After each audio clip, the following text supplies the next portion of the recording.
Friends, welcome back to M K S video channel. I hope आप सभी लोग अच्छे होंगे। तो आज का हमारा टॉपिक है कार्य ऊर्जा प्रमेय।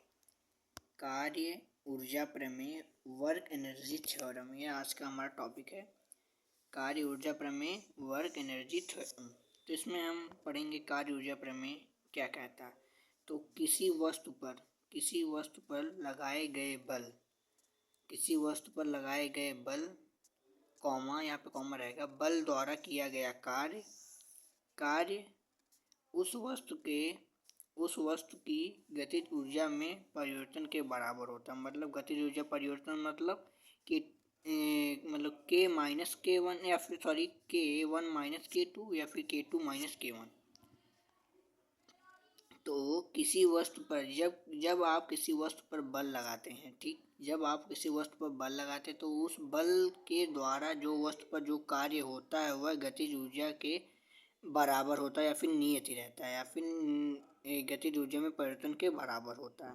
तो इसका प्रमाण देखिए, हम प्रमाण कैसे ये थ्योरम सिद्ध होता है कि यह बराबर रहता है। माना यम द्रव्यमान की एक वस्तु पर u वेग से गतिमान है। माना यह द्रव्यमान की एक वस्तु है जो u वेग से गतिमान है, ठीक है। उस पर यफ परिमाण का अचर बल लगाने से उसमें ए परिमाण का त्वरण उत्पन्न हो जाता है तथा बल की दिशा में यह दूरी तय करने पर उसका वेग v1 हो जाता है। तब गति के दूसरे समीकरण से क्या होगा, गति के दूसरे नियम से, F = m में होता है गति का दूसरा नियम। फिर गति का तीसरे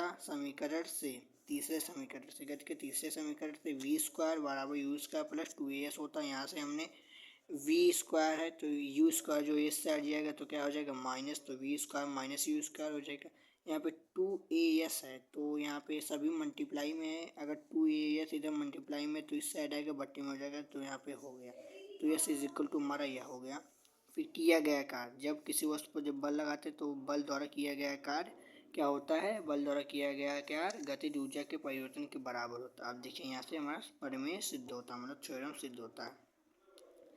तब किया गया कार्य W बराबर एफ एस की वैल्यू हमने यहाँ पे पुट रख दी, और एफ क्या है, एफ बराबर एम है यहाँ से, तो एफ बराबर एम है। ए से कैंसिल हो गया, मल्टीप्लाई करवा दीजिए यहाँ पे जब आप मल्टीप्लाई करवाएंगे वी स्क्वायर बट्टे 2, फिर यू स्क्वायर बट्टे 2, तो 1/2 m v square minus 1/2 u square.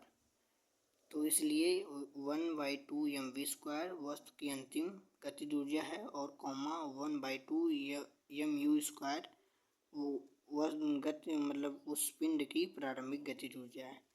फिर W = डेल्टा के, मतलब यह 1/2 m v square minus 1/2 u square को हम डेल्टा के से प्रदर्शित करते हैं। अचर बल द्वारा किया गया कार्य F = वस्तु की गतिज ऊर्जा में परिवर्तन के इक्वल होती है। ये हमारा थ्योरम यहाँ से सिद्ध होता है। तो फाइनली आपको थ्योरम समझ में आ गया होगा। तो आई होप आपको ये वीडियो अच्छी लगे तो प्लीज़ वीडियो को लाइक करिएगा, चैनल पर नए प्लीज़ चैनल को सब्सक्राइब करिए। धन्यवाद दोस्तों।